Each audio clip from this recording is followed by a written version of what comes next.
Hello there, kia ora. Normally on a Friday, I'd be making this week's the news, but this week I'm booked out for most of Friday afternoon with work stuff that I can't get out of. And to be honest, I don't want to either. It sounds like fun and it's nice to get out of the office from time to time, which means that there's not going to be a this week's the news this week, which is kind of frustrating because the coalition has given me so much material to use. Just this week alone, a non-sitting week for that matter, we've seen angry meltdowns, attempts to undermine democracy, bullshit being spun as a win, and outright lying from them as they seem to triple their social media output and soft launch a new brand image. Take this reaction from Education Minister Erica Stanford, for example, to the list of kura and schools that have publicly said that they will continue to give effect to Te Tiriti after Stanford said removing it as an obligation didn't mean schools had to stop, but she called making the list of schools refusing to stop disgusting. How dare people be kept informed like that? National Sam Uffindale even jumped online to claim it was a big bad union behind this without an ounce of evidence, but union's bad as far as National has always been concerned. And he got roasted by Tauranga voters, a place famously known for its calm, respectful, multicultural acceptance of others, and so dyed in the wool blue that they voted in someone who admitted assaulting a child with a bed leg. It's almost like Sam felt that there was someone Tauranga base that he had to try and vilify over this for some reason, like they might stop him being re-elected. There was claims that the OCR drop was down to cutting government wasteful spending. Like that almost $1 billion spent on cancelling the old IREX ferry contracts and keeping up with maintenance costs of the old fleet until their new replacements, which cost us even more, will show up in a few years' time, or the tobacco company kickbacks, or the cost of putting through the regulatory standards bill that New Zealand First this week has said that they will repeal if elected, and National said that they might do the same.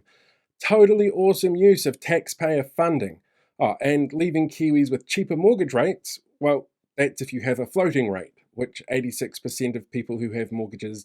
don't, according to Consumer NZ data.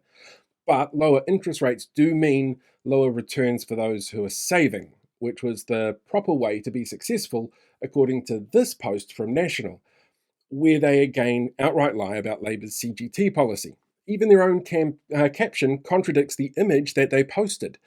We found out Shane Jones had let the oil and gas industry in on early drafts of legislation changes and offering feedback while he cries foul about regional councils and gloats that the government is getting rid of them so that they're not going to be in his way anymore, in a move that was framed as, we've told people democratically elected just a few weeks ago that we don't care how people voted, we'll look at undoing their decision.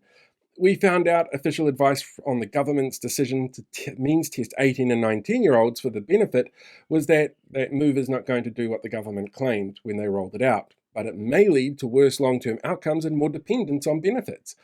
We heard them gloat about amazing outcomes in their new maths curriculum,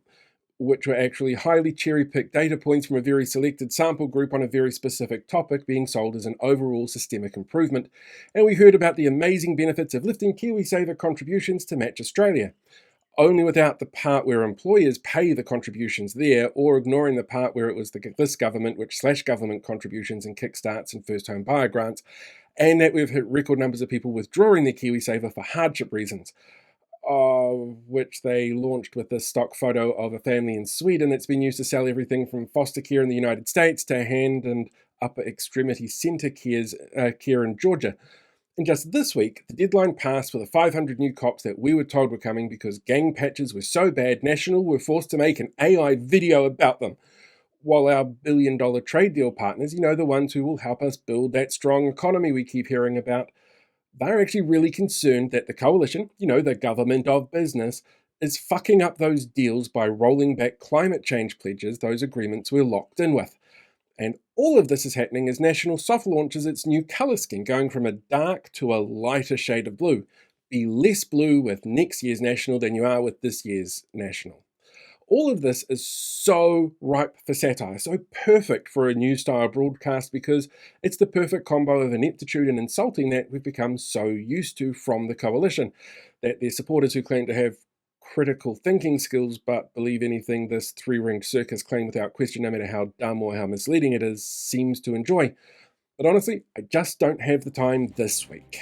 Hey, thanks for sticking around till the end of the video. While you're here, why not hit that like button or share the video or even subscribe to the channel. You could even become a paid YouTube member so you can see things released in advance, you get access to some exclusive content, and like all these awesome people, you get to have your name at the end of the credits as well.